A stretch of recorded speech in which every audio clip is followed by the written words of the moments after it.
Item 2 on the order paper, communication from the chair.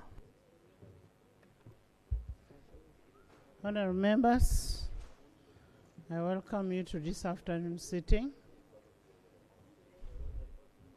Over the last few days, the country has lost two previous Inspector Generals of Police, the former IGP Boniface Ogola, who served between 1981 and 1985, and then the IGP John Kosi Odomel, who served between 1992 and 1999.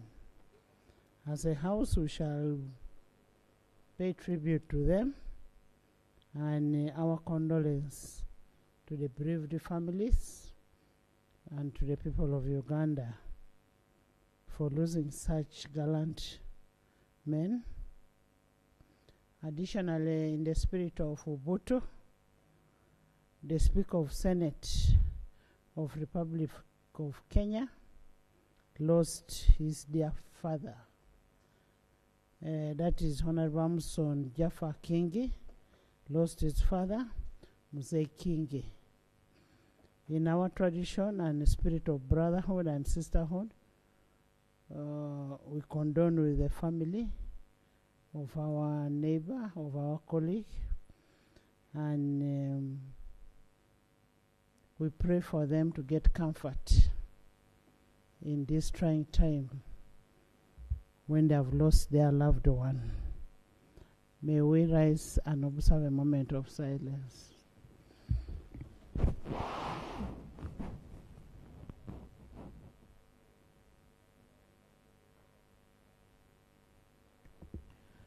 May their souls rest in eternal peace.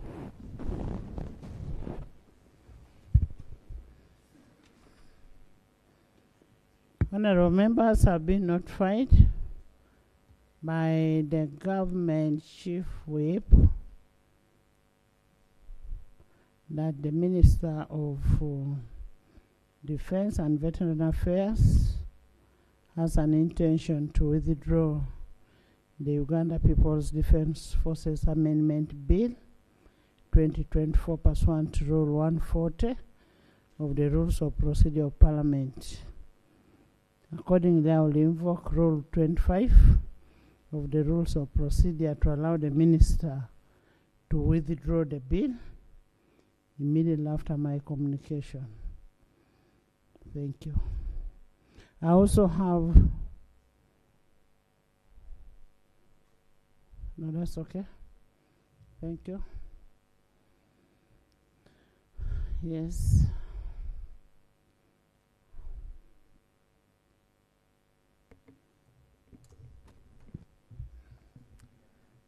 Thank you, Right Honourable Speaker. Right Honourable Speaker, in the past couple of days, we have been grappling with some challenges as Parliament, and I'm glad that as Parliament we have taken a stand to be what we truly are within the law. That is a people-centered Parliament, speaking out for people whose rights are being violated. And there are some steps in that regard. We are waiting to see how those get to be quickened. What I'm referring to is the situation of Dr. KIIZA BESIGYE and other political prisoners belonging to NUP and others who are here, and we pushed government to take action, especially after the ruling of the Supreme Court. Yesterday we were in court. We thought that they were going to attain their freedom. Court said in a few days we shall hear from them. We are waiting. What we are insistent on is to see that these people get to attain their freedom. Honourable Speaker, as we are dealing with that situation, again there is another attendant issue. Kidnappings of citizens have resumed, Honourable Speaker.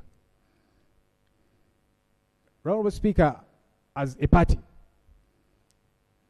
so far 7 of our members and leaders, whom we know about, because we hear there's several others that have been kidnapped and we are yet to connect with the families, have been kidnapped by goons. And I'm saying goons because these are people who come in ordinary cars, as we call them, drones, in plain clothes, having guns, and they pick people from their cars or kidnap them from the road, some from their homes.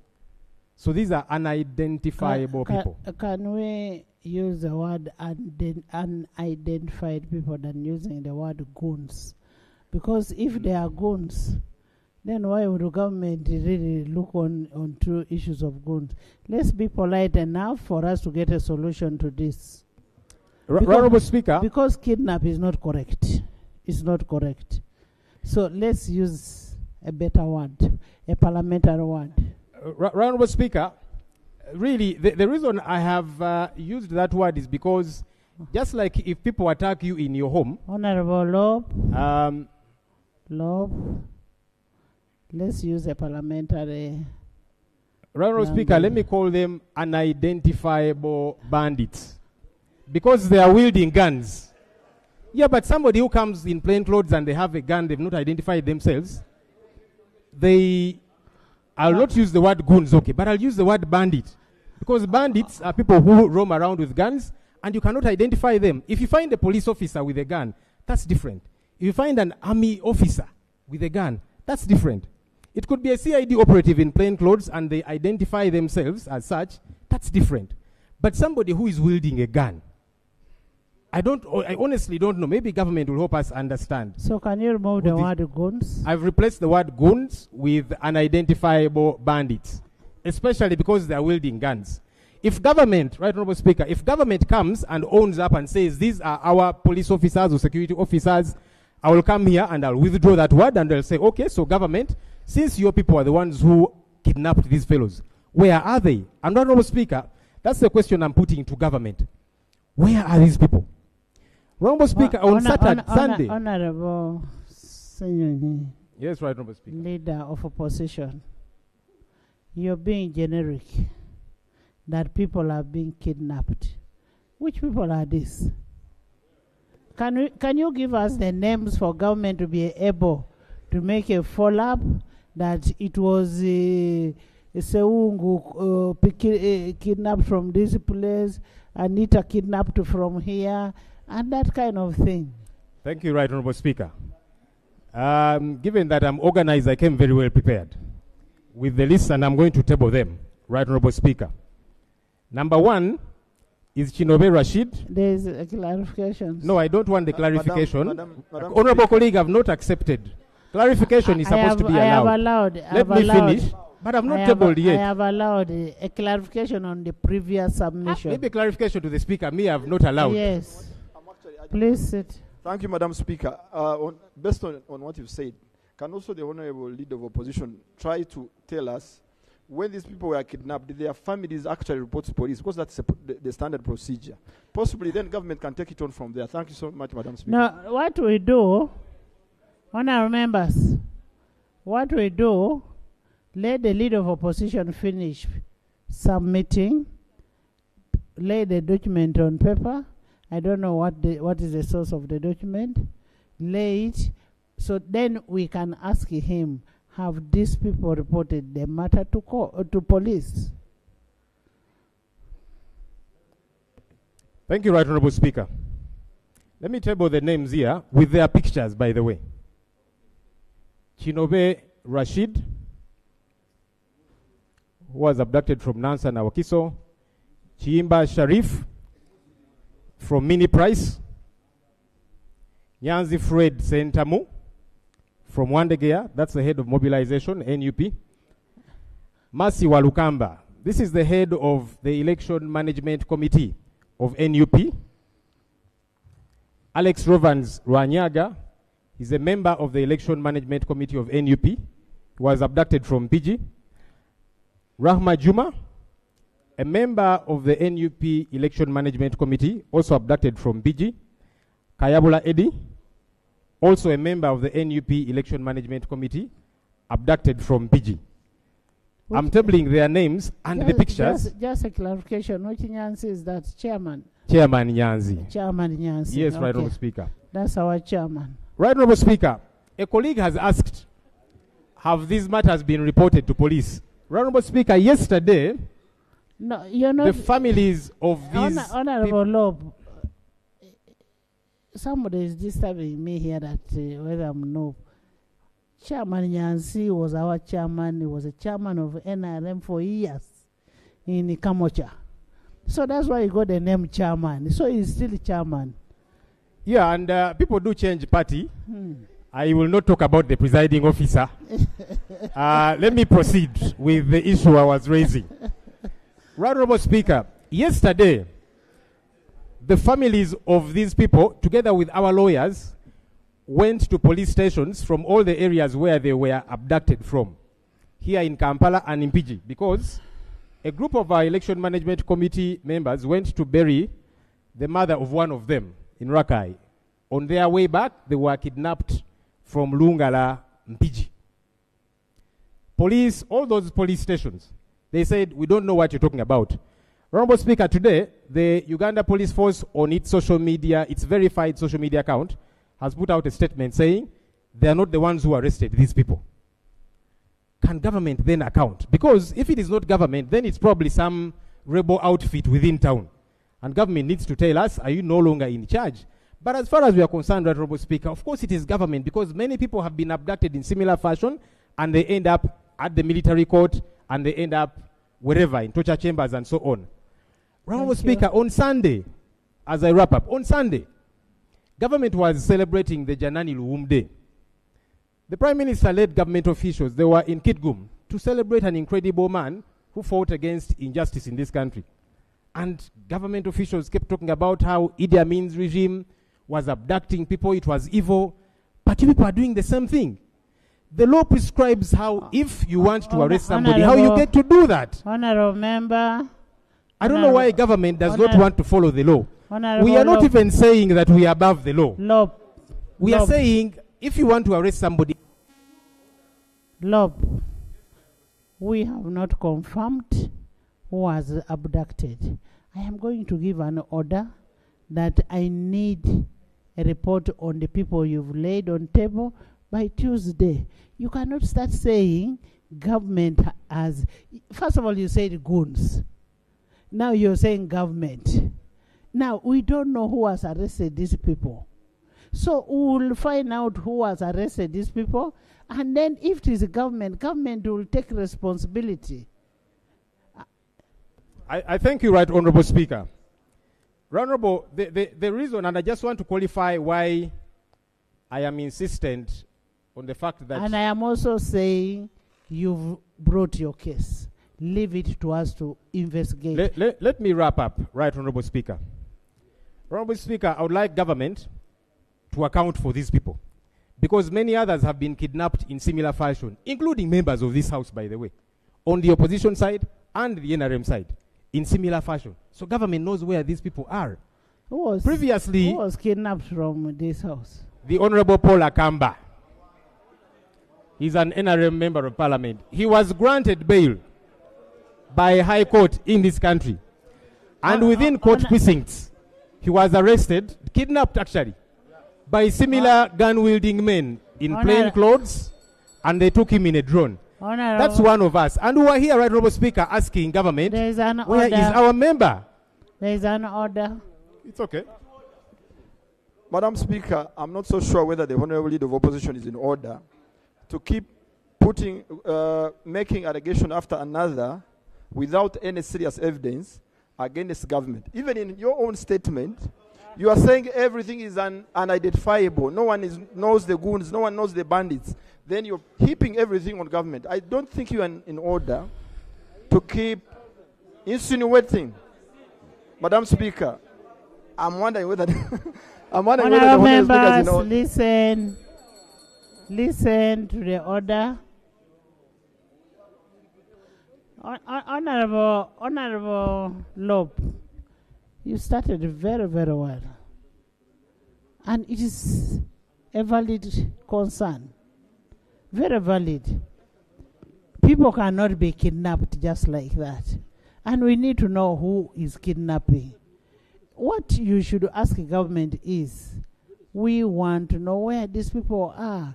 one of the roles of government is to make sure they protect the people and the property of the citizens. Basically that. Thank you for that guidance, Right Honorable Speaker. I know the Honorable Enos, who I'm told is a former RDC, is ambitious to become a Minister of State or something. When you eventually join government, I'll ask you. This question was to government. Where are these people, government? You need to tell us. And Right Honorable Speaker, the reason we become apoplectic over these issues Honorable is Member, because people get kidnapped, they come back with their fingernails removed and so on. Honorable Government Member, account for these people. Where are they? Honorable Member Lob, the presiding officer you have is a very understanding one and understands faster. Government, can I have an accountability of those people by Tuesday? Madam Speaker, I'm not the Prime Minister. Auntie, this is a Thursday. Tomorrow are we sitting? Madam Speaker, I want first to say the following, because I'm also a member of this House. Irrespective of you saying that I'm the Minister of Sports, it's true I am, but also I'm part of the executive, unfortunately. So, Madam Speaker, first of all, I think it's important we make the following. Honorable Minister. Yes. Can I finish with my order? Attorney General. Attorney General, the list is there. We need an accountability of those people. We need to know where those people are, who did the abduction, if it is true. Right Honorable Speaker. And then you report to the House. Right Honorable Speaker. Can I have silence? Right Honorable Speaker. We will respond as you have requested. I however want to be on record that we are not comfortable with the language that my colleague, the leader of opposition, is using. While it is the obligation of government to protect everyone, and on the basis of that obligation, we agree to account. So on Tuesday we'll come here and make a statement. But I want to reiterate my protest to the diction or the choice of words used by the leader of opposition. We cannot ascertain things like abduction unless confirmed. So the right thing to do is that the leader of opposition has presented a problem to us. The leader of opposition has presented a problem to us. We are going to investigate that problem and respond to Parliament on Tuesday. Thank you very much. Give me a response on Friday, on Tuesday, on the people that are alleged. You know, it reminds me what OHT was said one time, how to hug a porcupine. How to hug a porcupine. You can get whatever you want, depending on how you behave. Yes, Honorable Gwang. You're done. Yes, Dennis, Derek. Thank you so much, Madam Speaker. Madam Speaker and colleagues, you all know that the late former IGP is from Palisa District, and the family contacted me. They are having difficulties in accessing the Minister of Internal Affairs to... Please, I'm talking to Madam Speaker. So, Madam Speaker, I'm requesting for intervention. Thank you so much. Honorable Minister Derek, Honorable Member Derek, the leader of government business is in the House. And if you wanted me, for heaven's sake, did you need to come to the house? You're one person who gets me anywhere, anytime. Let's not cause an alarm that the ministers are unreachable. No. Eh?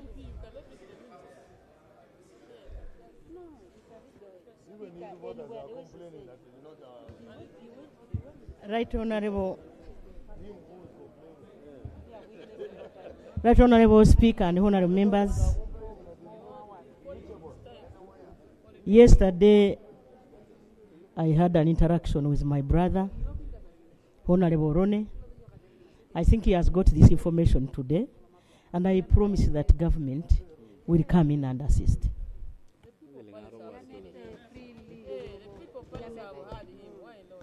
Honorable Prime Minister, I've just seen his note is writing to me. He's saying that government has accorded the IGP Ogola official burial and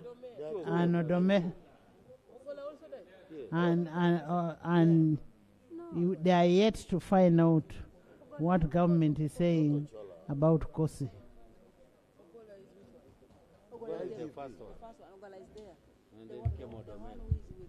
Right Honorable Speaker and honorable members, I have remembered that the President chairing cabinet on Monday, I was not clear whether this was from Palisa or elsewhere, gave the former IGP official burial with the honors of police.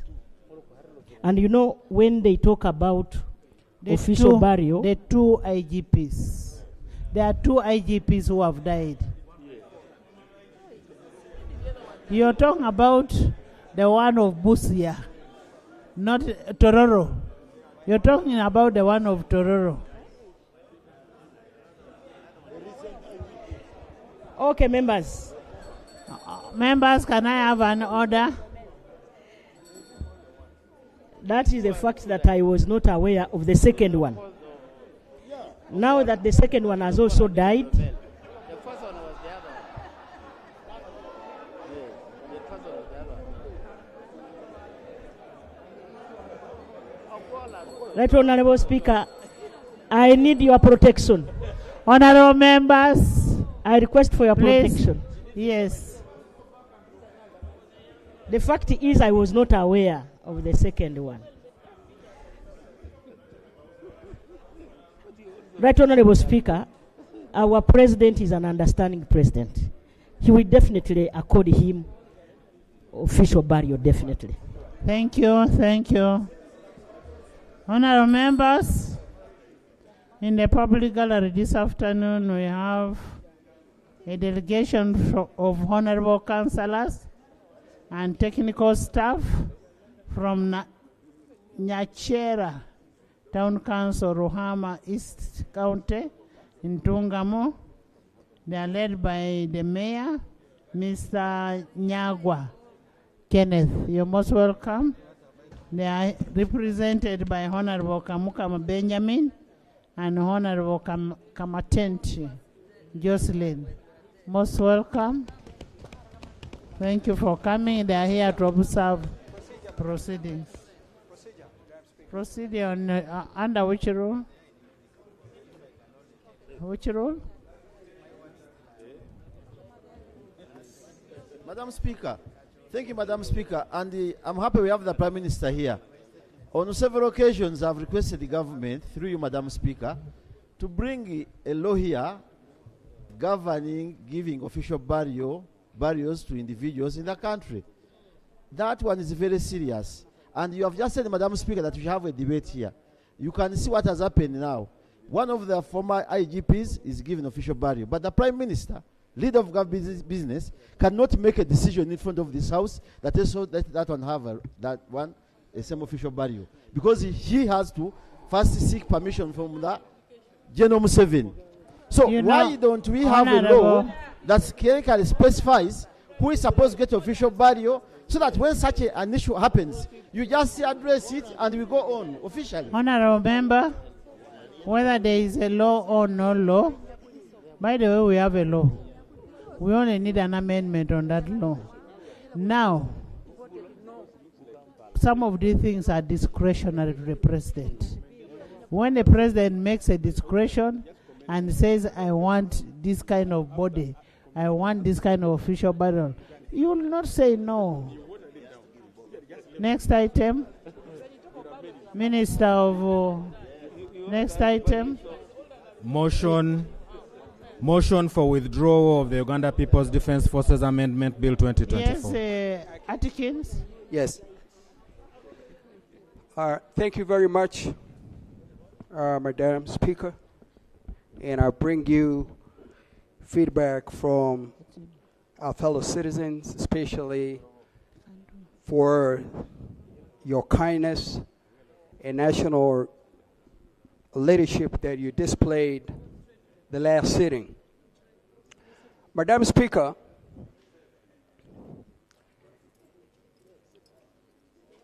myself and so many others in this chamber had the opportunity, Madam Speaker, to be in court. And yesterday, Madam Speaker, as you might have followed, the judge said the health condition of Dr. BESIGYE could not give him the ability to attend court. Honorable Atkins Katushabe, I want to remind you of the constitutional provision on separation of powers. We did our part. The issue is before court. We cannot discuss what is before court. Let's respect the court. And the court will equally respect executive and legislature. Madam Speaker, I ask that you kindly hear my procedure issue. This has nothing to do with court proceedings. It has everything to do with human life. Madam Speaker, everything that we have on the order paper can wait, but not human life. We heard Dr. BESIGY'S personal doctor and the prison. Madam Speaker, and the prison doctors trying to explain the condition and the urgency need. So everything that we have on the order paper, Madam Speaker, and with due respect, can wait, but not the life of Dr. BESIGYE and everybody else, Madam Speaker. Now, Madam Speaker, my procedural issue is just simple.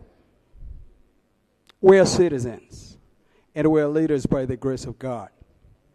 The reason why we're here is that, as you rightly ruled, we represent those that don't have the privilege and the opportunity to be here. Madam Speaker, we become, and including myself, my procedural issue, Madam Speaker, is, while certainly we're barred from focusing on, discussing court proceedings, I don't think human dignity or human heart bars anybody in this house, including yourself, Madam Speaker, to appreciate the urgency. I want to call. Before you bring your procedure matter, yes, Article 128 of the Constitution, independence of judiciary. In the exercise of judicial powers, the court shall be independent and shall not be subjected to the control of direction of any person or authority. I will not sit in this seat, in this house, and start directing a court on what to do. We did our part. We spoke for the people. We spoke for the people outside there. Everybody knows the health of doctor. And if somebody cannot see, then that is not parliament. Now, my procedural issue, Madam Speaker, I'm so happy that you brought and cited the Constitution, and I want to make my position very clear by citing the same Constitution. Madam Speaker, Article 143 prohibits anybody, including the courts, any judge on earth, underneath, or above the earth, to conduct any trial. You're saying Article 143? 143, Madam Speaker. That is on a qualification of appointment of judicial officers. I am the custodian of these laws, and I will tell you what it is supposed to be. Next item. Madam Speaker. Motion for withdrawal.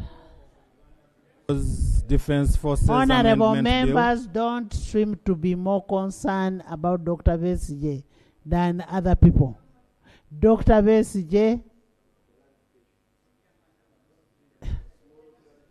Are we reading the same constitution, Madam Speaker? It seems yours is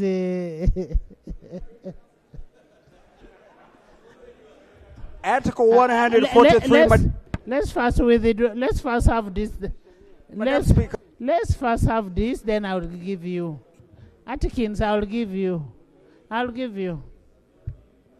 Yes? Right, Honorable Speaker and Honorable colleagues, I move under Rule 140 of the Rules of Procedure that a bill entitled the Uganda People's Defense Forces Amendment Bill 2024 be withdrawn. Is it seconded?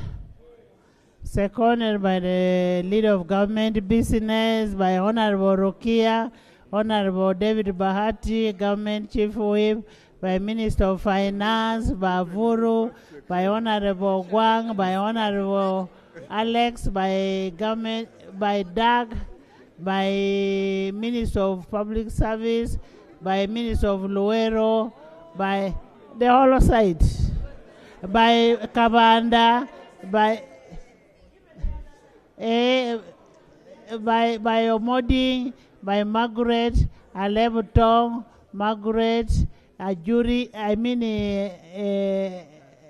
Komakech, and then Minister of, Chairman of Science and Technology, Mouma, and Chemaswet. Then Betamongi, then Achan, and Loki, and Committee of Defense Chair, and then Seno. Sarah has also seconded. Would you want to speak why you want to withdraw?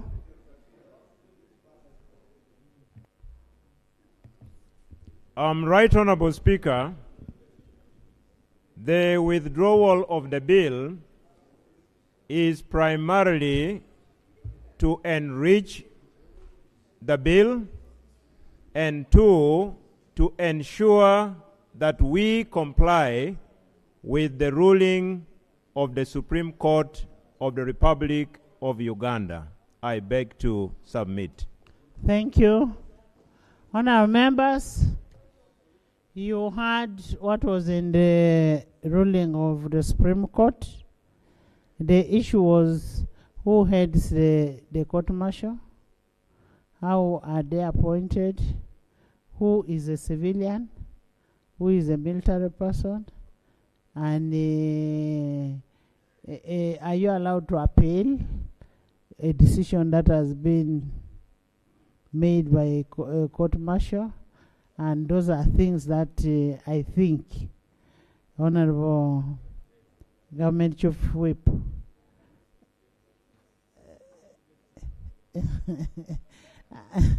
and we need to comply with what the court ruled.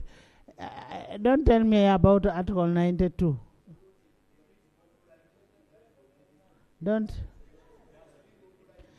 Honorable members, having listened to the minister's justification for withdrawal of the bill, I now put a question that Uganda People's Defense Amendment Bill 2024 be withdrawn as proposed. Those in favor say on the contrary, nay. The ayes have it.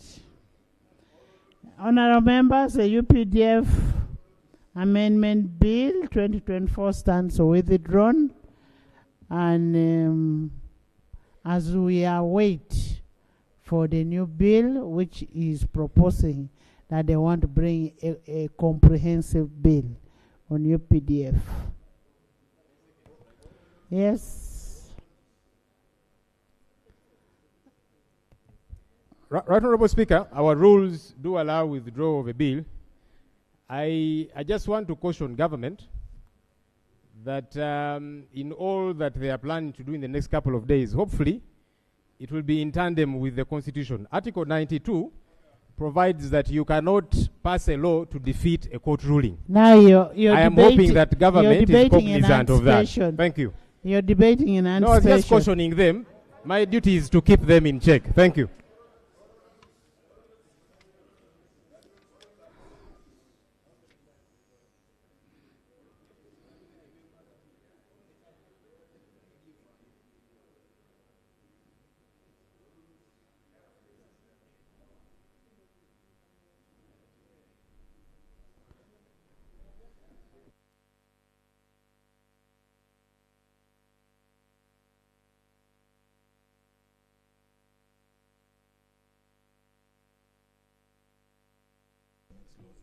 Honorable members, if I read that ruling very well, those were orders to Parliament. Article 92 says Parliament shall not pass any law to alter the decision or judgment of any court as between parties. We are not taking a party. We are not siding with any party. We are not siding with any party to the decision of the judgment. So that one, that's a redundant provision. Next item. Can I finish my procedural issue? Now let me read it together with the 91. Read it together with the 91. Why don't you listen? Subject to the provisions of this Constitution, the power of Parliament to make laws shall be exercised through bills passed by Parliament and assented by the President. Now, whom do you want to make the laws? It is us here to make the laws, and we shall pass the laws. Item 3 on the order paper. Madam Speaker, Statements by ministers on can I finish my procedural issue? The Uganda National Examinations Board grading system under the new curriculum. Let me hear Honorable Atkins. It seems is burning. Madam Speaker,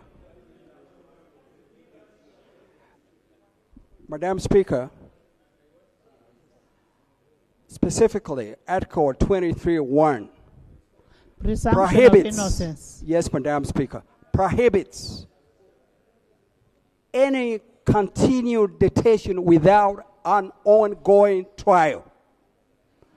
Madam Speaker, we can read it with Article 120 about transfers.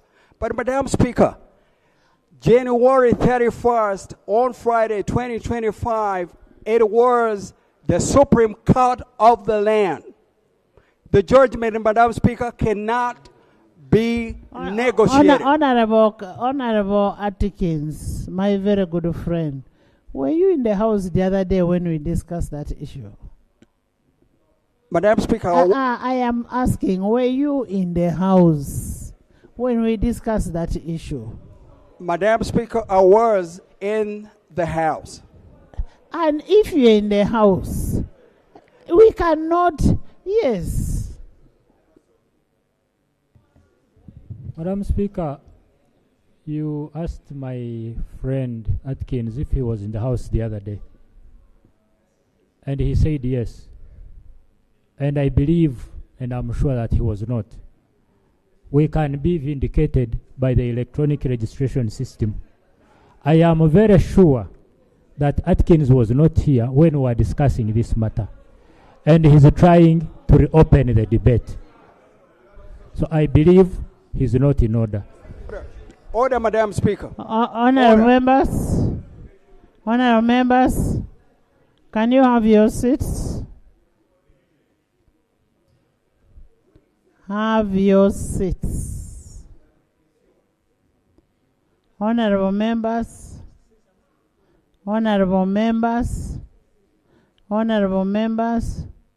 we made orders in this house which orders have been followed and are being followed.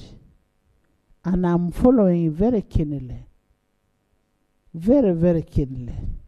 And the government chief whip, the lead of government business, is equally following up that issue.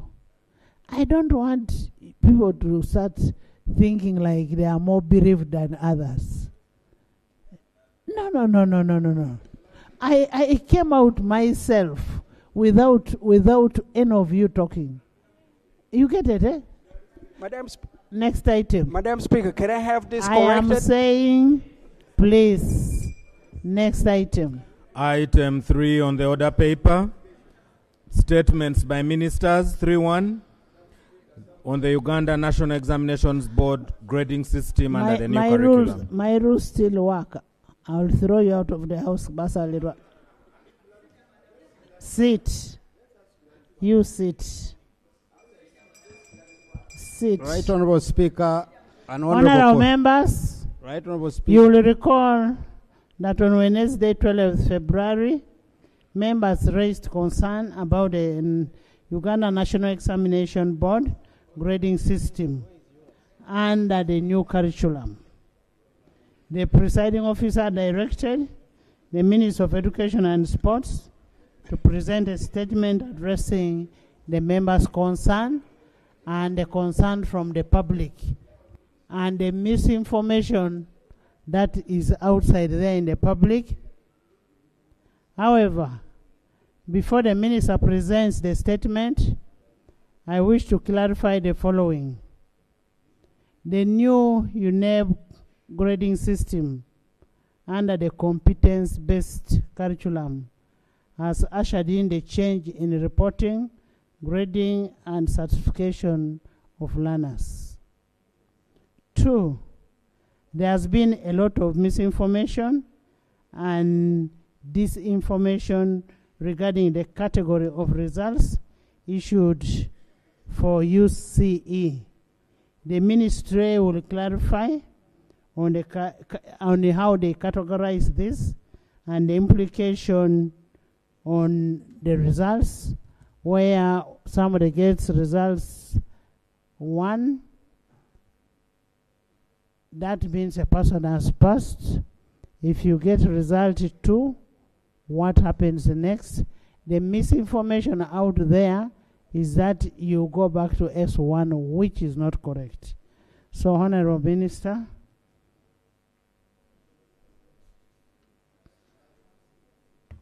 Thank you very much, Right Honorable Speaker, honorable colleagues. You will recall that in 2020, the government of Uganda, through the Ministry of Education and Sports, rolled out competence-based curriculum for the lower secondary school level.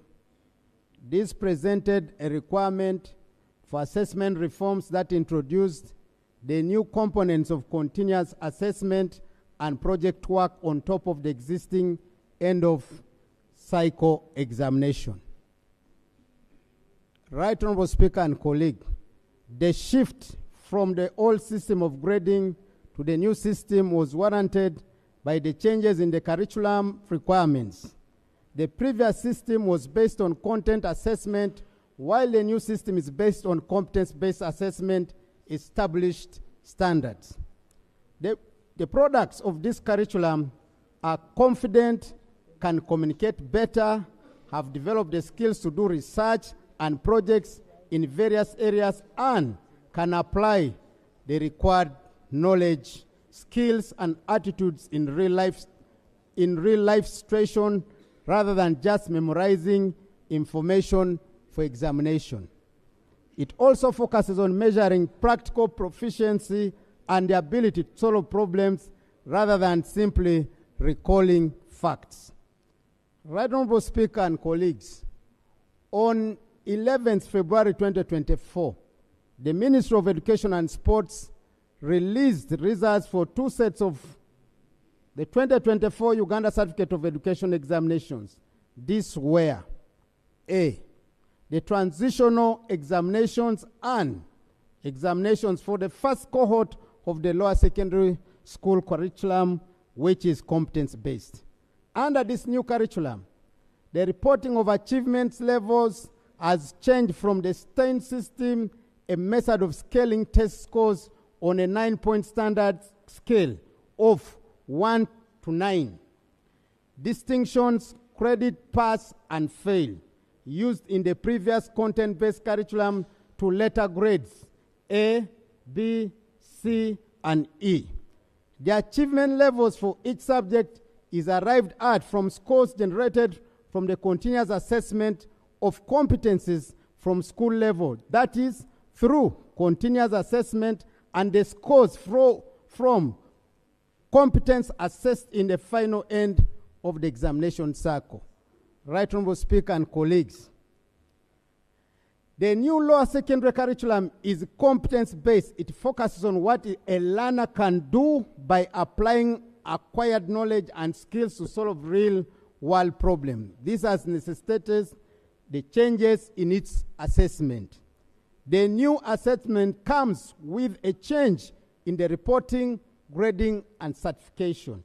The Uganda National Examination Board, in close consultation with the National Curriculum Development Center, came up with a reporting mechanism that presents a learner's level of achievements in each subject with letter grade A, B, C, D, or E. This was approved by the Ministry of Education and Sports. Right Honorable Speaker and honorable colleagues, the level of achievements were arrived at through a systematic and technical processes that combine scores generated from the assessment of competencies at the school level through continuous assessment and end of the cycle examination scores. Additionally, the project work is assessed at school and the achievement level is presented as a standalone on the certificates. The achievement level on the project reveals a learner's creative competence in dealing with actual and contemporary world problems.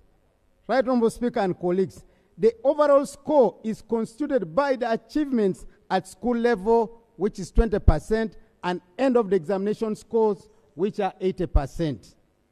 Structure of transcript and certificate. The Uganda Certificate of Education transcript is an academic document issued by UNEB to all candidates who register for the examination.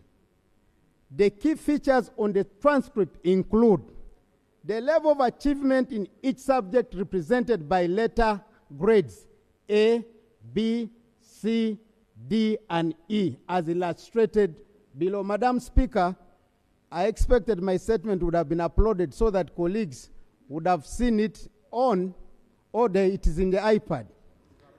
It's uploaded. Achievement levels and their generic descriptors. If you look at this table, I have a table in A1 is grade. Then we have achievement levels. Then we have a descriptor. Grading A. And we must have seen our children have gotten A. A in achievement level, that is an exceptional. In the descriptor, it demonstrates an extraordinary level of competence in applying innovatively and creatively acquired knowledge and skills in a real life situation. B, it's outstanding. Demonstrates a high level of competences in applying the required knowledge and skills in a real life situation. C, satisfactory.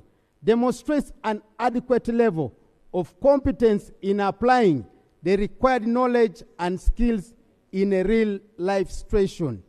D, demonstrates a minimum level of competence in applying the acquired knowledge and skills in a real life situation.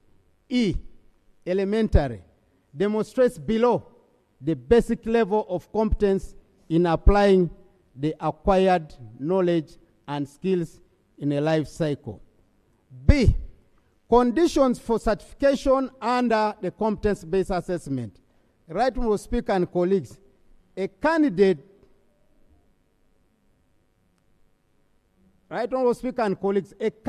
is eligible to obtain a certificate when he or she sits for a minimum number of 8 subjects as provided by the curriculum and must obtain at least grade D in any of the subjects sat.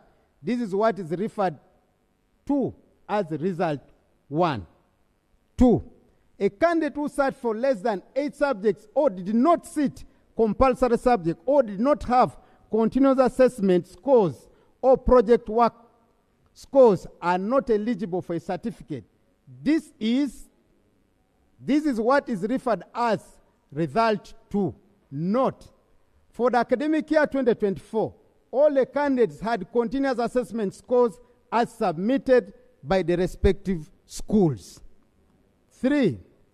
Candidates who score only E in the subjects taken will not get a certificate, but will receive a transcript which shows their level of achievement. This is what is referred to as the result 3. 4. Candidates who registered for examination and did not sit for examination or sat for a few subjects are not eligible for a certificate, but will obtain a transcript. This is what is the result is referred to as the result 4. Right Honorable Speaker and colleagues, all candidates who registered for examinations are eligible for a UCE transcript. Sample transcript. Right Honorable Speaker and honorable colleagues, the transcript and certificate will indicate, among other features, the candidate's photograph, students' biodata, subject code and name, the grade in each subject, and the project work. On the reverse side will be explanations and. Madam Speaker and honorable colleagues, you can see an example of what we call a transcript for Uganda National Certificate of Education Examination. We have the student there called UNEB. The school is also called UNEB High School. The box number is 7766. Kampala, Uganda. Cadet's date of birth is there. The date is there. Then now we have subject codes are there. We have subject names are there. The grades are there.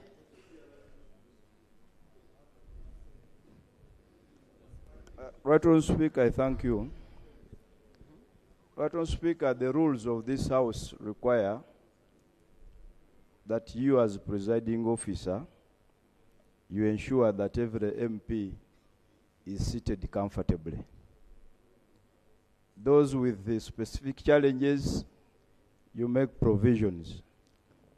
Right Honourable Speaker, there are colleagues here who have specific challenges who cannot comfortably sit on the provided seats.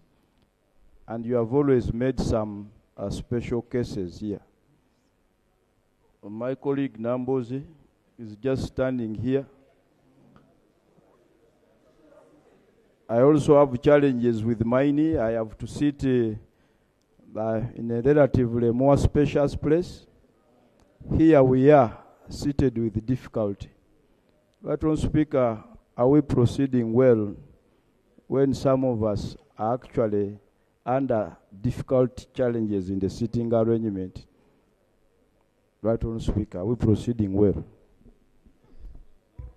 Honourable Asuman had already ordered the clerk, the sergeant, to bring me 3 chairs and not separate chairs. Take back your chairs. Take back your chairs. I told you I want 3 chairs, 1 for a call, who is too long that he can't fit in those seats. 2, the second one is for Basalira, who has a back problem, and then the honorable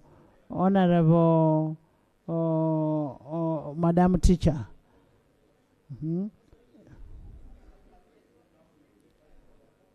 Honorable Nambose. Yes. No, they are bringing. Yes. Thank you, Madam Speaker. But maybe not to deviate from my statement, for purposes of the chairman of the Parliamentary Football Club, for a man to have back problems, I leave it to us here. But, Madam Speaker, let me continue with my statement.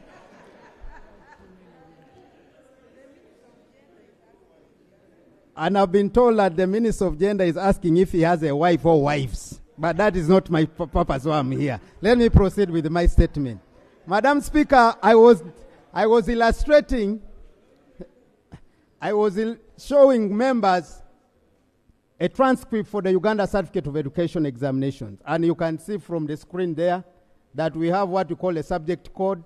We have the subject, English, maths, history, and political education, geography, physics, chemistry, biology, ICT, CRE, and project work.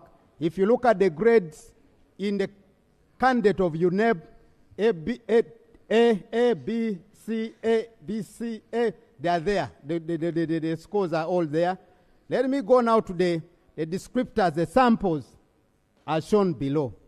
Grade, achievement level, a descriptor. Madam Speaker and honorable colleagues, A, I want to repeat, talks about exceptional.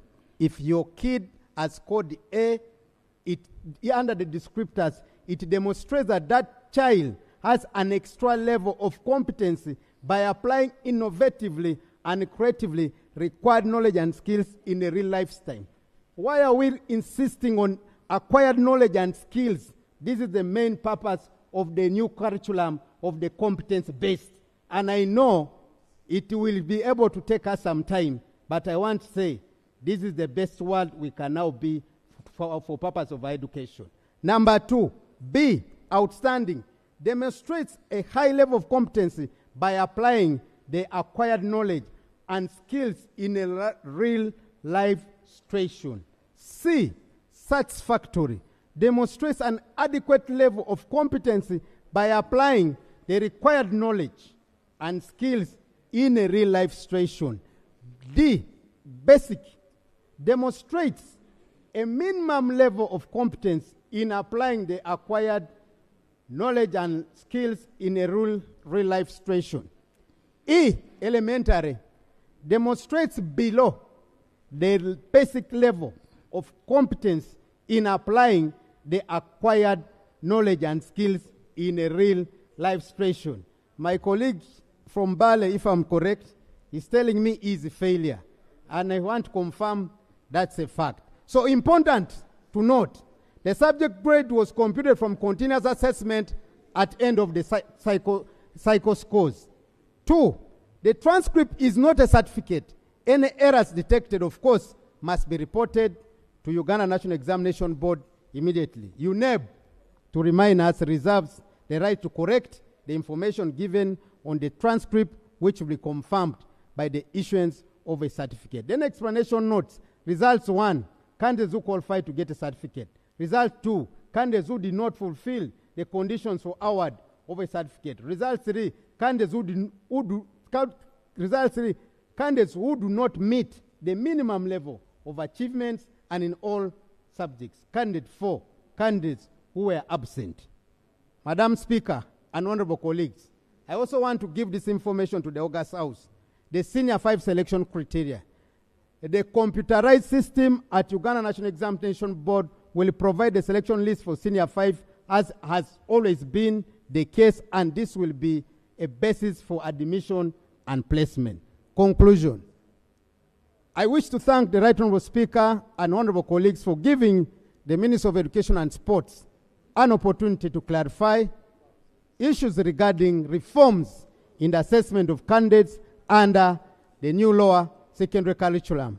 I say this for God and my country. We will continue as a ministry to engage the public and even as members to make sure that we all come to par with this new development. I thank you.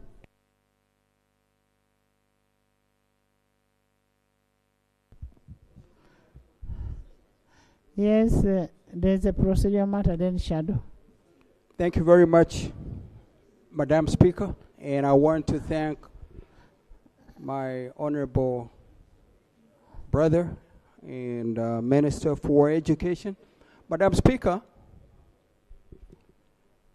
there's no trade-off, and there will always be a possible conflict. And Madam Speaker, the death of any nation on earth begins with that country compromising the quality of education. Mr. Minister, sir, like everybody in this chamber, education is the engine, the heartbeat of this nation. I don't know, Madam Speaker, for how long are we going to have changes in curriculum? We are destroying the future of our sons and daughters, and as a result, the future of this country. Madam Speaker, my procedural issue is just simple to the minister, and that was a brilliant submission, Mr. Minister. My procedural issue, Madam Speaker, is can the minister give this House and the country at large how much research that you did before you arrived at this? And, Madam Speaker, procedurally, the reason why we support universities is to generate knowledge. And I want to know from our minister how much of the knowledge produced by universities was consumed by his ministry in arriving at this particular decision, without which, Madam Speaker, the future of this country, and specifically the education, is at stake. Thank you, Minister Wright. Keep writing. There's a procedure matter. Right on, Speaker. Sergeant, as you remove that, you can put the single chairs there. Earlier on, the Honorable Atkins raised the issue of human rights. I thought he would raise it again because we said this can actually wait. We know this grading and Honorable Sewungu is going to give us a version. But right on, Speaker, when the issue was raised, there was insinuation that this is a matter before court. We agree. But right on, Speaker, Dr. BESIGYE was brought to court at the intervention of this House. Not directing, but intervention. Right on, Speaker, ideally, I would have expected that executive comes and reports what is the status at the moment. Because we agreed here, there was even a meeting that I attended. The government chief whip was there, the deputy attorney general was there, and the Minister for Justice reported that BESIGYE would be brought to court. That was yesterday. Wouldn't it be procedurally right? Information, yes. Yes. Thank you, thank you. Thank you, Attorney General. Information, yeah. The thing is overcoming.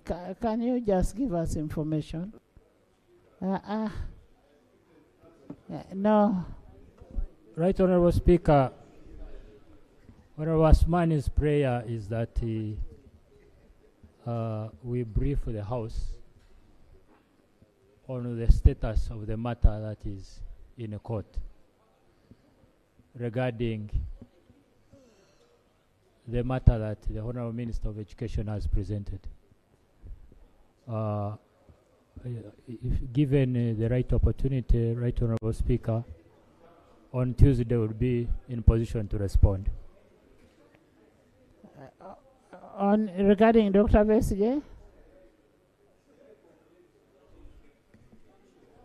Right Honorable, the question that Honorable Asmani brought was not, if I understood clearly, it was not in respect of BESIGYE.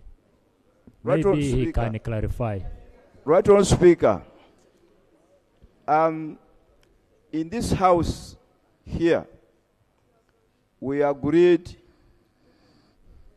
that government actually undertook through the Minister for Justice and Constitutional Affairs that Dr. BESIGYE would be brought before court, the civilian court. And indeed, he was brought to court. The procedural issue, Right Honourable Speaker, I raised is whether we are proceeding right before or without a status report pursuant to the agreement we had here from the Attorney General. And it was at that point, Right Honourable Speaker, that I had ceded space to Honourable Mwijuche to provide more information. Then I conclude on that issue before the Attorney General comes, Right Honourable Speaker. So can you conclude on the issue? I had ceded for information from Mwijuche, Right Honourable Speaker. Which I'm not giving. Oh, okay.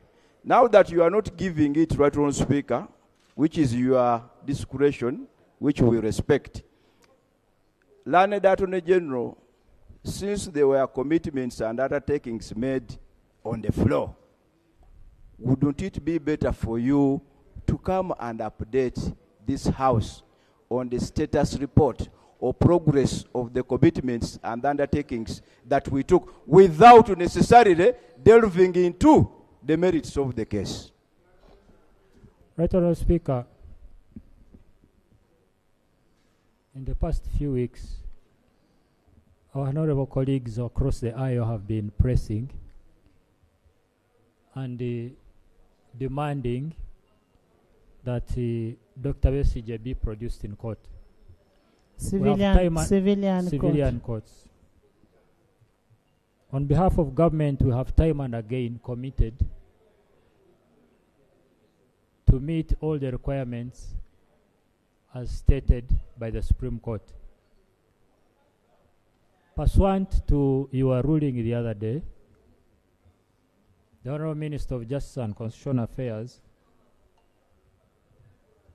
did commit once again to fulfill the requirements of the Supreme Court decision.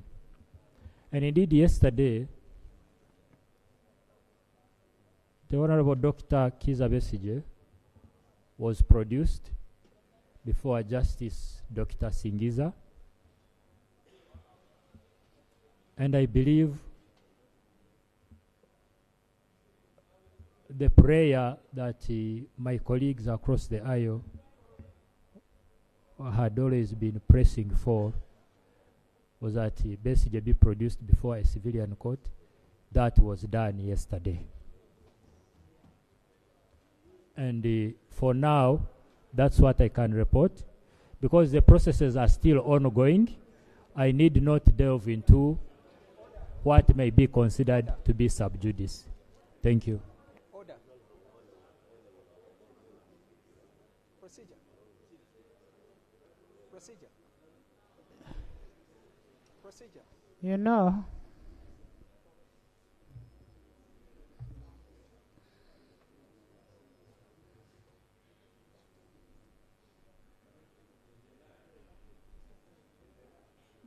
there is no lie. If you have information, it is additional information. But what the Attorney General has said is correct, that it was produced before the court yesterday. Eh? So what happened? What happened? Are we in management of court process? What was done yesterday, Madam Speaker, was not what this parliament had intended. Madam Speaker, listen to me. Madam Speaker, Parliament had wished that Dr. Besigye be produced in civil courts to be charged or tried in civil courts. Who produces Dr. Besigye in civil courts? It is the state. The state. Dr. Besigye appeared yesterday in court on another issue. And it was on an application made by his lawyers about a different thing. As we speak now, Madam Speaker, Dr. Besigye has not been charged or arraigned before any court, as we, Parliament, had intended. It is a lie.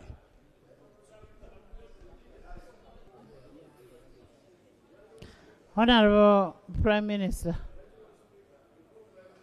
let the government speak.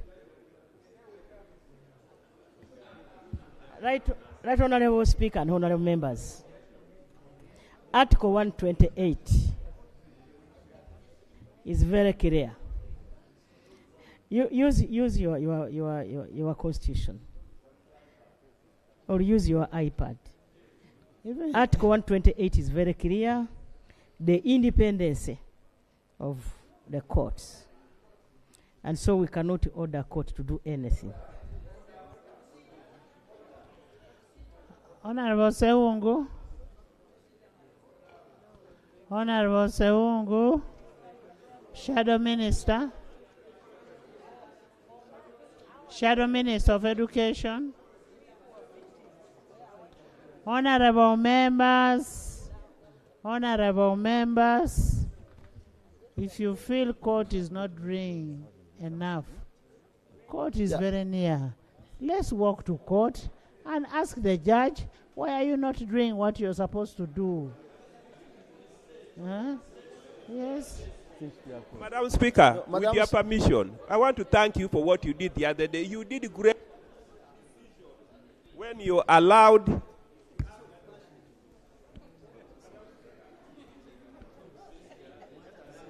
Madam Speaker, I want to thank you and the entire country.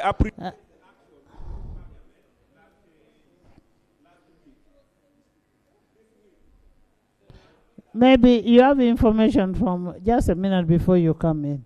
There's information Attorney General wants to give you.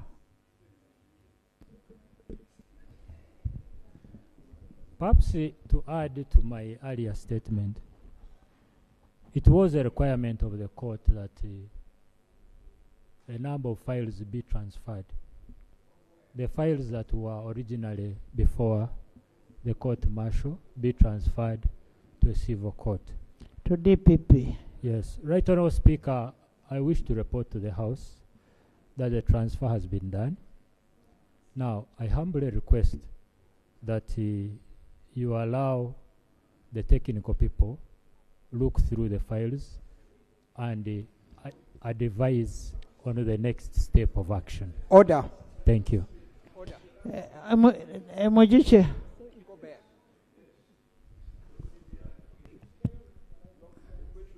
Thank you very much, Right Honourable Speaker. Right Honourable Speaker, my concern is that the purpose for which we met and asked the executive to bring closer the appearance of Dr. Besigye is being defeated. Because you remember you raised this issue very passionately and we had a purpose. Yesterday, when Dr. Besigye appeared, the judge said this man is too sick, he can't even sit here for 30 minutes. Let him go back to prison. Today, he could not even make it to court in another court at Uganda Road, and the magistrate had to step trial for 2 months because he cannot appear in court. Yesterday, he was able to be there for 20 minutes. Today, he could not appear. So for somebody to say, let the technocrats go and look at the files when somebody is dying in prison, I mean, how human can we be? How? So, because the purpose for bringing closer, why did we have to sit and say, no, 25th is too far? Let him appear tomorrow. And that's what we did. Madam Speaker and colleagues, I need to be protected.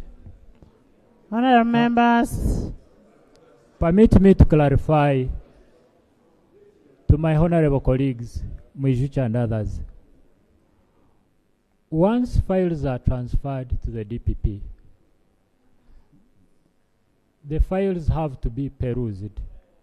And the DPP would make a determination whether there is a case or not. Please allow me finish. Let him finish. Once the DPP receives a file, the DPP is supposed to read the facts on the file, and if the DPP is convinced that the facts and evidence reveal a case, then the file will be sanctioned. So the file is with the DPP? So I want to tell you that the files have been transferred to the civil court and to the DPP. So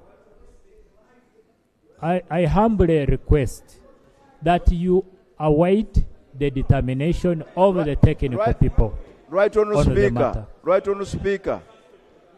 Honorable members, honorable members, honorable members, can we urge the lawyers of Dr. BESIGYE to make a follow-up on this matter with the DPP? And if some of you are lawyers to Dr. BESIGYE, can you kindly make a follow-up with the DPP and then to the court? That is what we should do. Oops. Honourable Speaker, I just thought that the Attorney General would clarify a statement he has made here.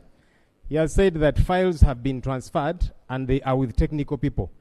Kindly elucidate. Who has transferred files to where?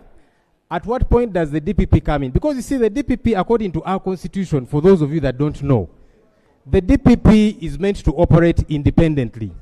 The DPP sanctions police files, not court files. So we would want to know about that process. What exactly happened? Have you as Attorney General gone, hold on, calm down.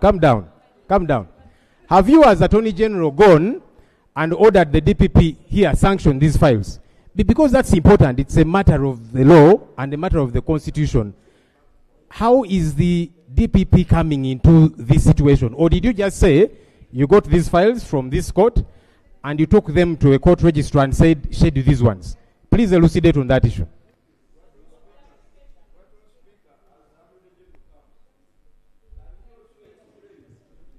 Right Honourable Speaker. Right Honourable Speaker.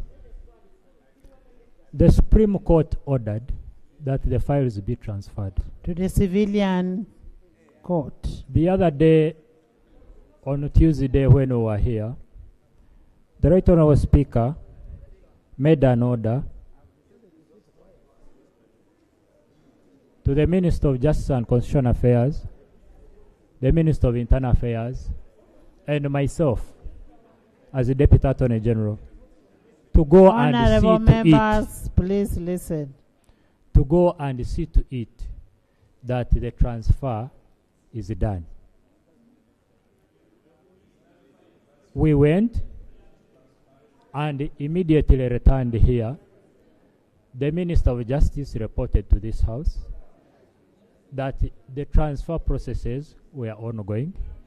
And now I'm here to confirm to you that those files have been transferred. Thank you. Honorable members, you've heard the files have been transferred. They are in DPP. We are going to make a follow-up, and I will make a follow-up also myself.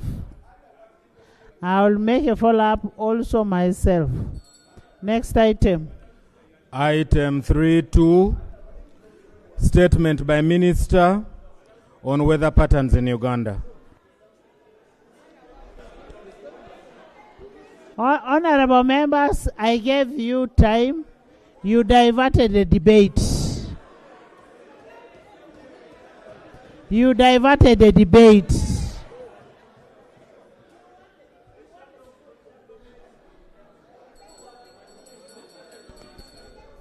Or let me hear from only the shadow minister.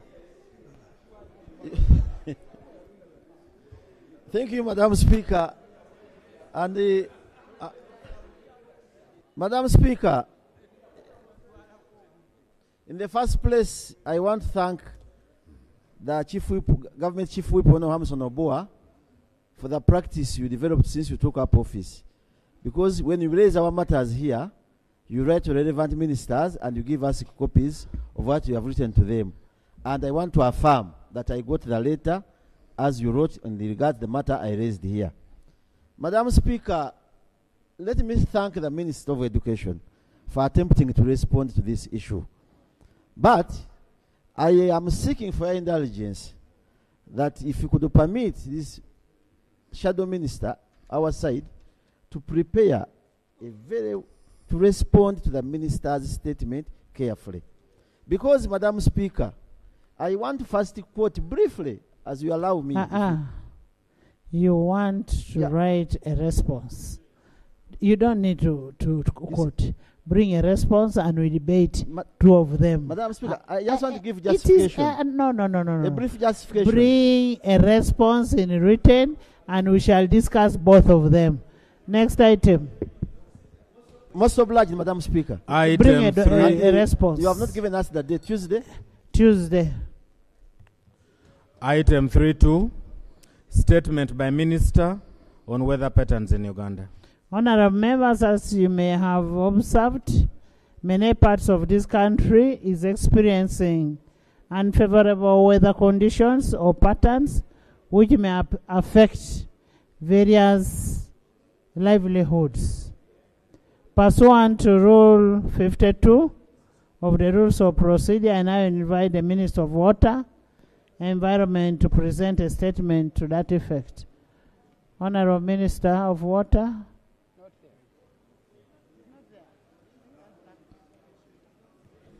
Item 4, motion for reconsideration of the Employment Amendment Bill 2023 as returned by His Excellency the President in accordance with Article 91(3)(b) of the Constitution and Rule 143 of the Rules of Procedure. Honorable Prime Minister, Leader of Government Business, we cannot afford having business on the order paper and new ministers just decide not to come to the House. They should equally know that we also have work. If you're in the House, who are they? Honorable members, as you may recall, the Employment Amendment Bill 2022 was passed by this House on 25th May 2023 and transmitted to HE, the President of Republic of Uganda, for assent in a furtherance to Article 91, Sub-Article 1 of the Constitution of Republic of Uganda. The President evoked Article 91(3)(b) of the Constitution and returned the bill for reconsideration of the House through a letter dated 13th November 2023. The bill was referred to the Committee for Reconsideration, and pursuant to Rule 143(2) of the Rules of Procedure, the committee has reconsidered the bill and is ready to report. And in furtherance to Rule 143(3) of Rules of Procedure, I will invite the sponsor of the bill, that's the Minister of Gender, Labor and Social Development, to move a motion for reconsideration. Honorable Minister. Thank you, Madam Speaker. Madam Speaker, I beg to move that the Employment Amendment Bill 2023 be read the second time. Seconded. Seconded by Attorney General, Honorable Gwang, Honorable Musasisi, Honorable Bua, Honorable Public Service, Honorable Leader of Government Business, Honorable Lawrence Songa, Honorable Goli, Honorable Derrick, Honorable Gafabusa, David, Patience, Werik, Wandas, and Honorable Query, Honorable Annette Mugisha, Honorable Anthony, Honorable Committee of Defense. Even Honorable Musasis, of course, was there. Honorable Aru, Chut, Emmanuel, Connie, Namtebi, Dr. Peya, Tusime, Butaleja, David, Shatis, Honorable Finance, Honorable Court, Honorable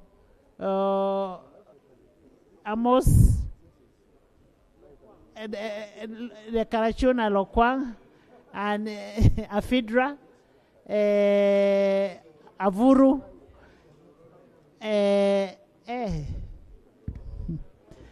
Honorable Awich Jen, then Honorable from Fort, Jessica, and then Doctor.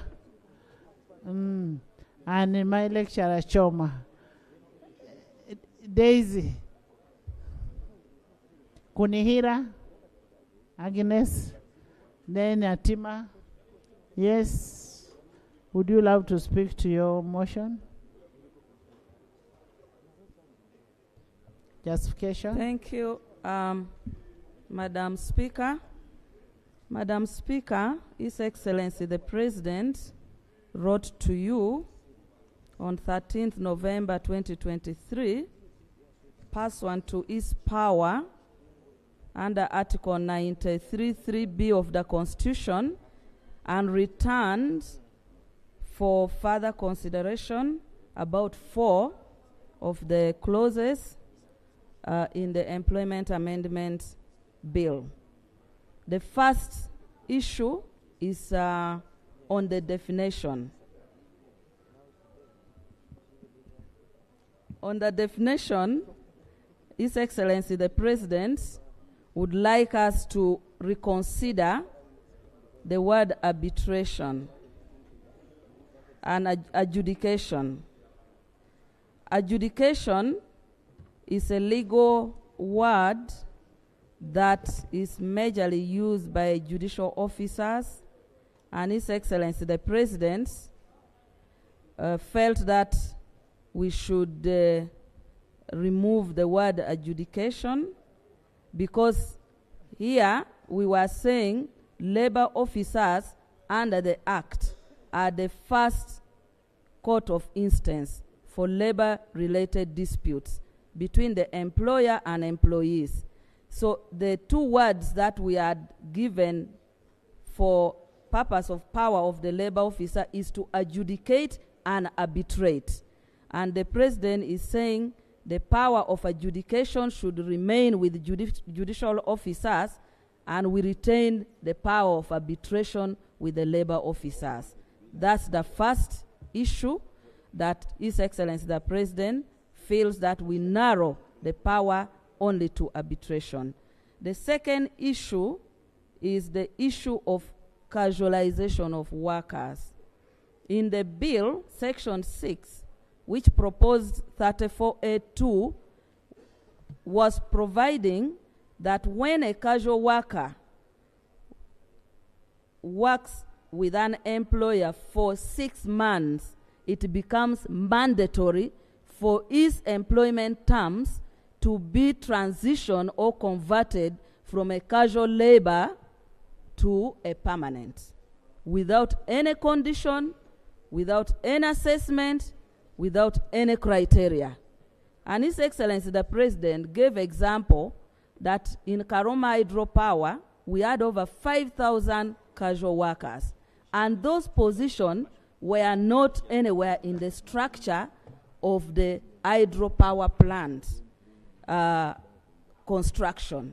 He also gave an example of Industrial Park Tiangtian, where you have over 2,000 casual workers who come on a daily basis, and they work and they go away. And you cannot accommodate 2,000 casual workers in the structure of the organization. So if you say after 6 months, it's automatic and compulsory that you transition a casual worker to a permanent worker, first you are violating their right, because everybody has a right to consent if they want that form of employment or not. 2, all the employers have the right to also decline based on assessment of the workers and the availability of the position. Number 3, international law also requires that there are certain criteria you follow and procedure you follow when you are converting an employee from casual to permanent.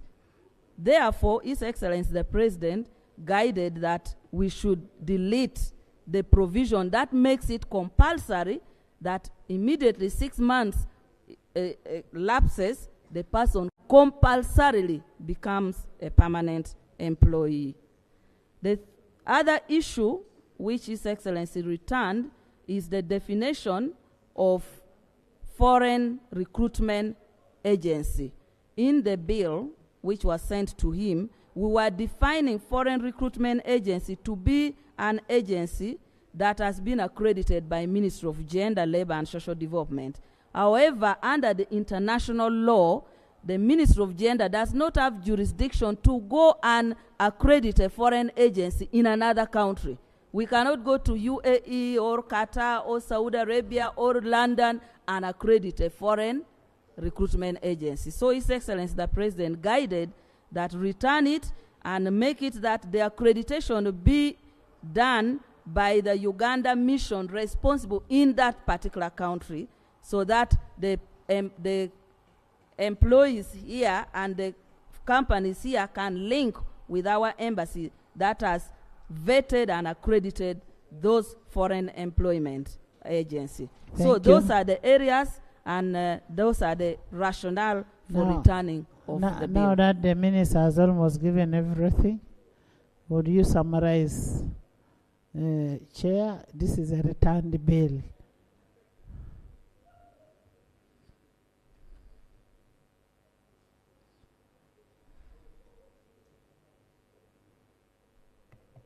Thank you, Right Honorable Speaker. Right Honorable Speaker and honorable members, we are here to report. This is a report of the Committee of Gender, Labor and Social Development on the Employment Amendment Bill 2023 as returned by HE the President. Right Honorable Speaker, as you have mentioned, the Minister has already taken us through page 1, 2, and 3. I will now go straight to the role of the committee on the consideration of the bill returned by HE the President. His Excellency the President returned the Employment Amendment Bill number 2, Bill 2022. Number 2, Bill 2022, under Article 91(3)(b) of the Constitution, with the request that some provisions of the bill be reconsidered by Parliament. The article provides that the President shall, within 30 days after the bill is presented to him or her, if not assented to under Article 91(3)(a), return the bill to Parliament with the request that the bill or a particular provision of it be considered by Parliament.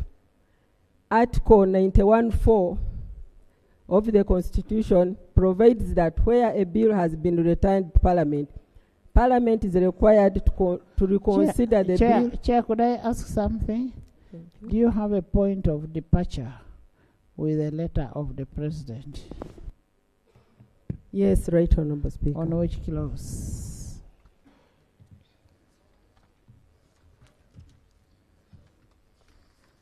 We have a point of departure on the issue of the amendment suggested by the President on page 2. Amendment of Act removes the powers of adjudication from the labor officer. The President had suggested that the amendment, let me read that as it is, because it is a definition. Adjudication means a form of dispute settlement in which a labor officer considers the evidence that arguments of both parties to a labor dispute upon which he or she makes a decision binding on the parties to the dispute.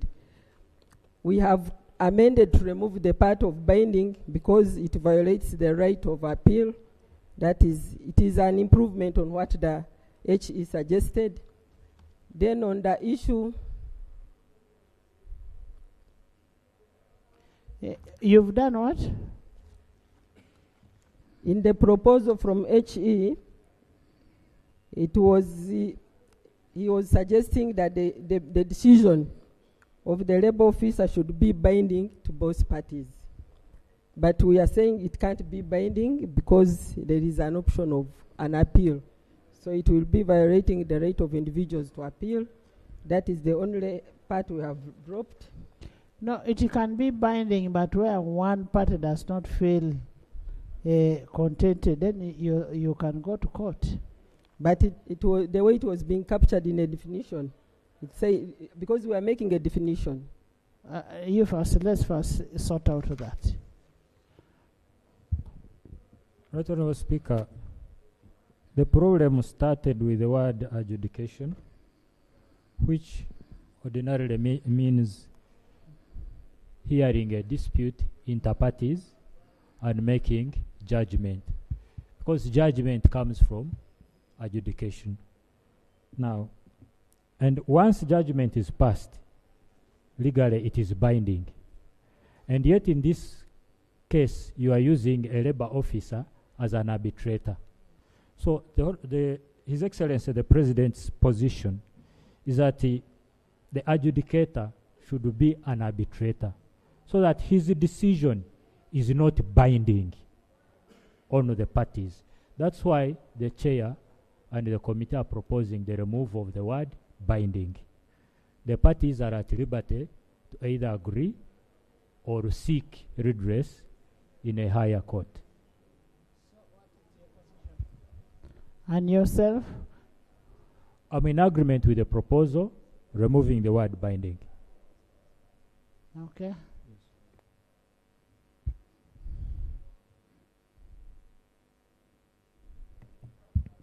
Right, Honourable Speaker, another departure is on the insertion of the new clause 34A on casual employment.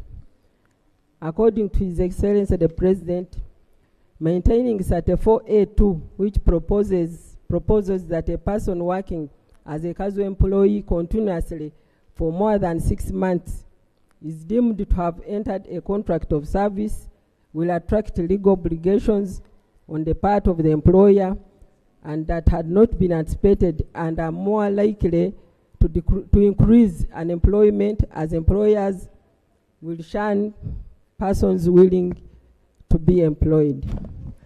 And we are not in agreement. The committee recommended that we keep the proposal as it is in the Amendment Act, and we have justification. What is the proposal?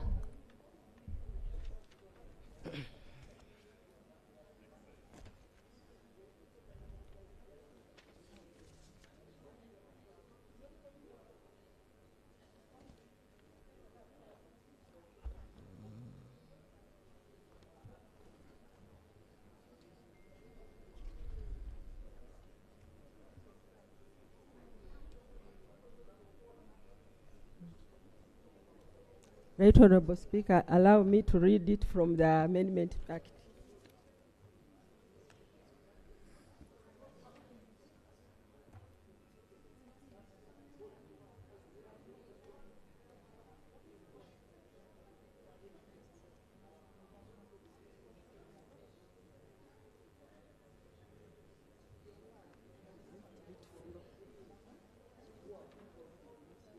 Yes, Eddie.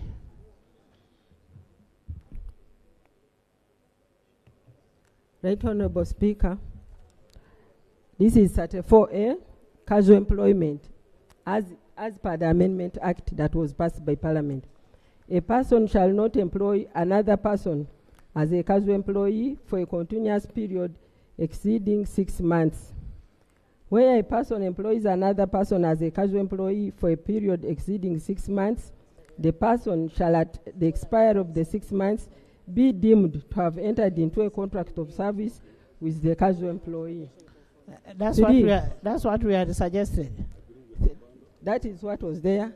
And allow me also to even in the Parliament here, we employ you for 6 months. We assess your performance.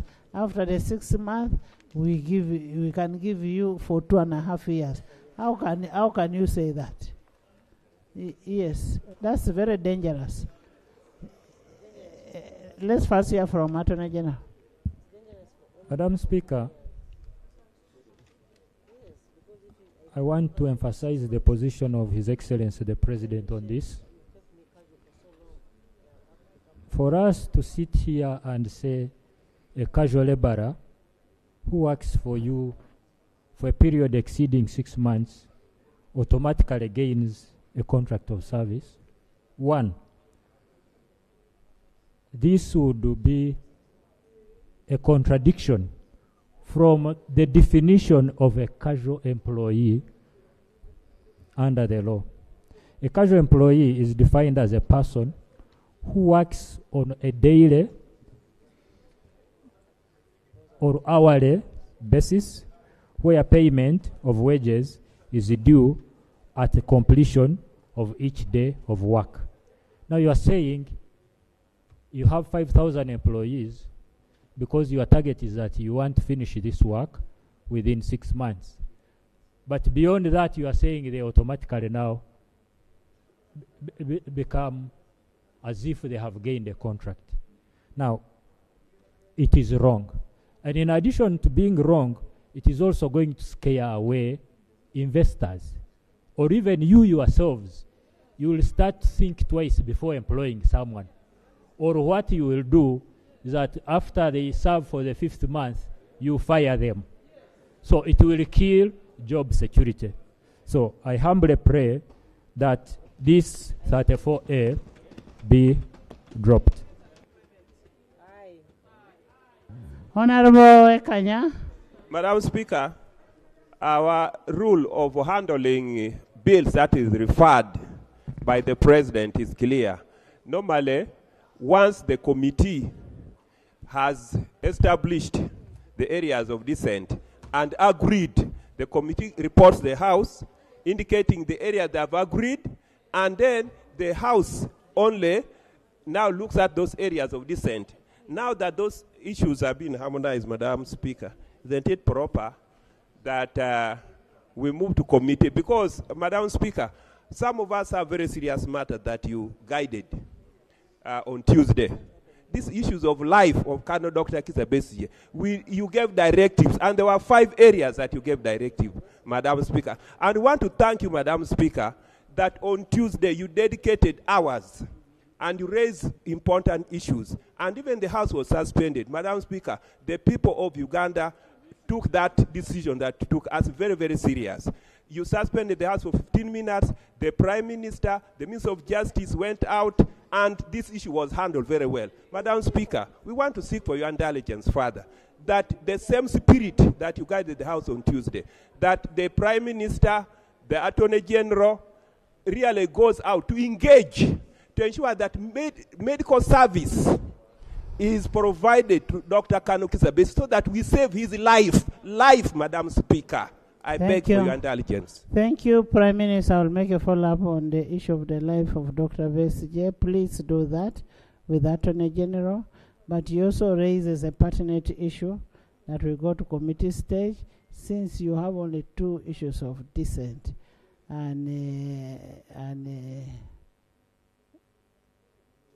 Speaker, much as the Attorney General has already submitted, allow me to mention... You'll do it when we reach that clause.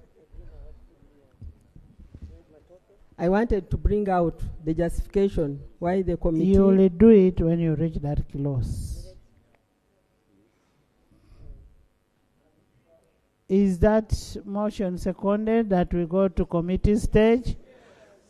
Seconded by Honorable Pius, Honorable Milton, Honorable Kanya, Honorable CPA, Masaka, by government, lead of government business, by my uncle from Karamoja, by Honorable Shatis, Margaret, by the whole House. Thank you. I now put a question that the Employment Amendment Bill 2023, as returned by His Excellency the President of the Republic of Uganda, in accordance with Article 93, Sub-Article 3B of the Constitution and Rule 143 of the Rules of Procedure be reconsidered by this Honorable House. Those in favor say and the contrary, nay. The ayes have it. The Employment Amendment Bill 2023 as returned by His Excellency the President. Bills committee stage.